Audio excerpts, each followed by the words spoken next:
I am definitely going to need a better solution for longer periods when I'm going to use my mouse. It needs to be something that doesn't take too much space when I'm not using it, and I need to be able to put it in place quickly.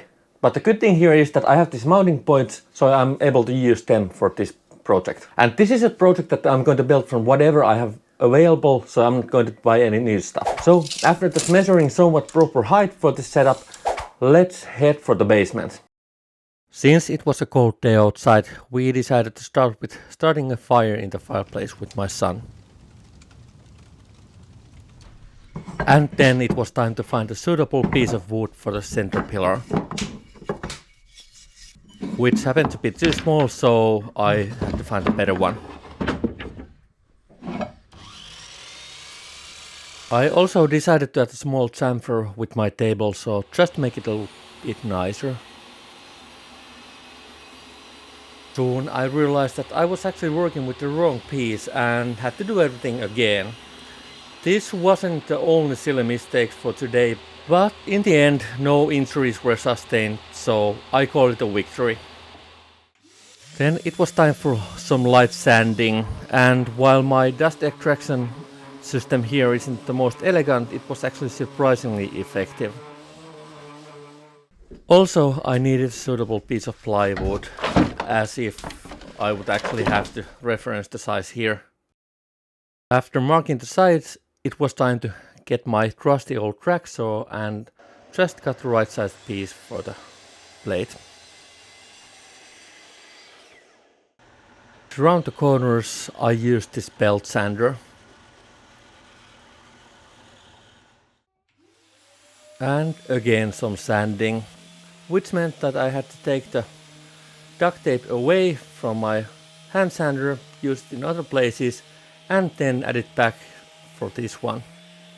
I really need to invest in some better dust extraction systems.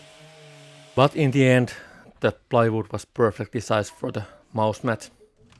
So it was a great time for a short lunch break.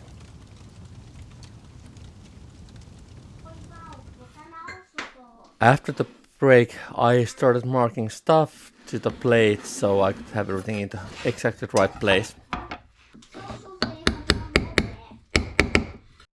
And drilling pilot holes for the screws. I also needed another piece of wood for the hinge mechanism, which you are going to see soon how it's working. Again, carefully marking everything before I'm going to drill a hole for the pin, which is going to keep everything in place. And it was really important that this hole was completely straight.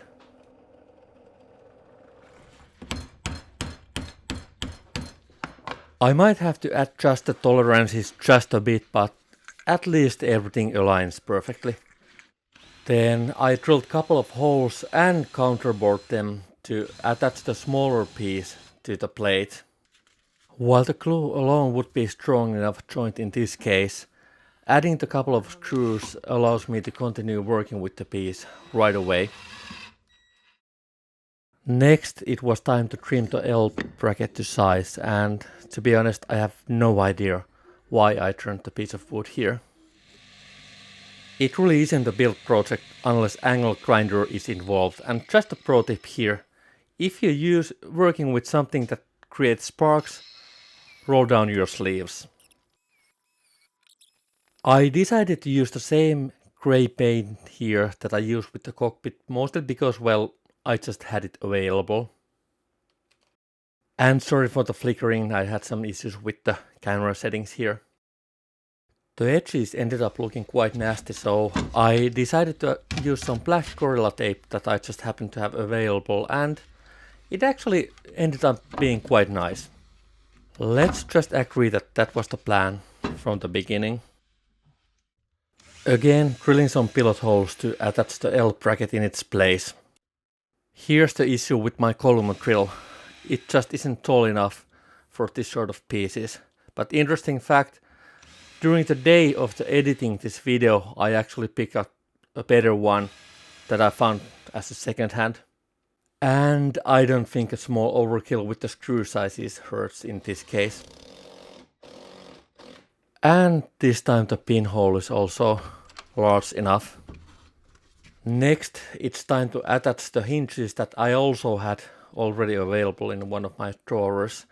And I'm just going to add some epoxy here, just in case, to make sure it stays in place.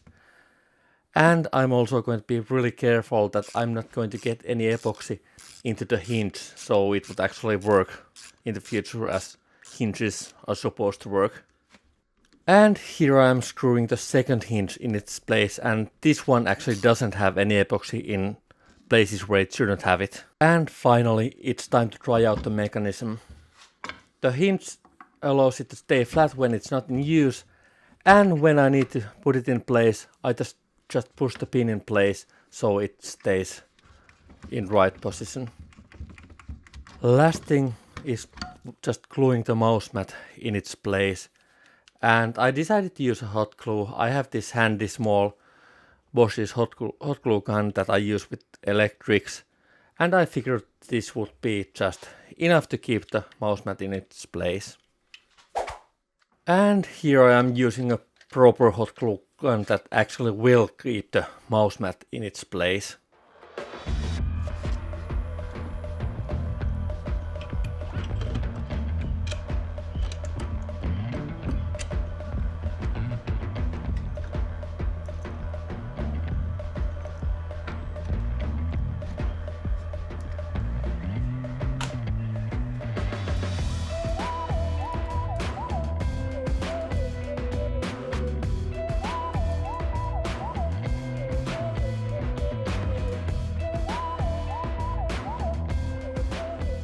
Okay, so it's pretty clear that this isn't the perfect solution for FPS games, but I didn't build this setup to play primarily FPS games.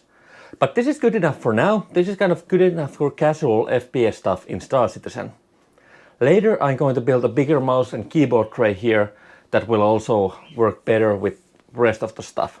But for now, I'm happy with this. So, don't forget to subscribe, and thanks for watching. See you next time.